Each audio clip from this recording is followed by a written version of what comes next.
తెలంగాణ రాజకీయం ఇప్పుడు జగిత్యాల చుట్టూ తిరుగుతోంది. కానీ ఆ తిరుగుడులో క్లారిటీ కంటే కన్ఫ్యూజనే ఎక్కువగా కనిపిస్తోంది. అసెంబ్లీ ఎన్నికల్లో ఓటమిని చవి చూసినప్పటి నుంచి గులాబీ బాస్ కేసీఆర్ స్లీపింగ్ మోడ్లోకి వెళ్లిపోయారు. మధ్యలో చుట్టపు చూపుగా ప్రజల్లోకి వచ్చి వెళ్లారు.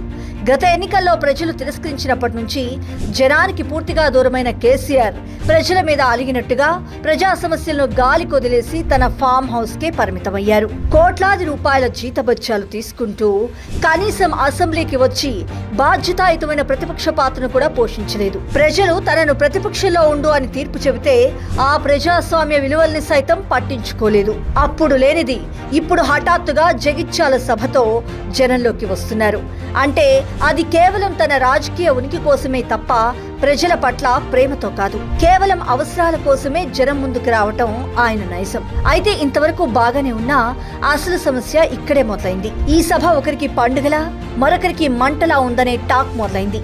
పార్టీలో ముసలం మొదలవడానికి కారణం జీవన్ రెడ్డి ఎంట్రీ. మరోవైపు పార్టీలో ట్రబుల్ షూటర్ గా పేరున్న హరీష్ రావు ఇప్పుడు ఆ పార్టీకే పెద్ద ట్రబుల్ ఇస్తున్నారని అంటున్నారు.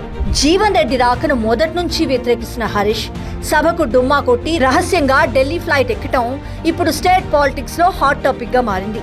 ఇదే సమయంలో జీవన్ రెడ్డి రాకను బీఆర్ఎస్ పార్టీ శ్రేణులు సైతం హర్షించడం లేదు సరికదా, ఆయన్ను ఐరన్ లెగ్ అంటూ లోపలే గుసగుసలాడుకుంటున్నారు. ఫామ్ హౌస్ లో కేసీఆర్ కేటీఆర్ ఉన్నప్పుడు లేని హరీష్ ఇప్పుడు సభ సమయంలో ఢిల్లీలో ఉండడం వెనుక ఏదో పెద్ద వ్యూహమే ఉందంటున్నారు విశ్లేషకులు.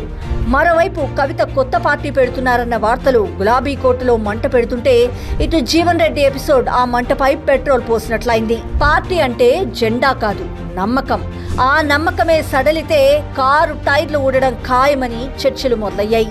ఈ రోజుల్లో రాజకీయ పార్టీల్లో చేరికలకు నిష్క్రమణలకు పెద్ద ప్రాధాన్యమే ఉండడం లేదు. పైగా జీవన్ రెడ్డి స్థాయి కూడా కేవలం జగిత్యాల ప్రాంతం తప్ప ఆ పరిధులు దాటలేదు.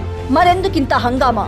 ఇక బీఆర్ఎస్ లో జీవన్ రెడ్డి చేరిక ఒక్కరోజు పండుగ లాంటిదే. కానీ ఆ పార్టీలో మొదలైన ఈ మంటలు మాత్రం ఇప్పట్లో ఆరేలా లేవు.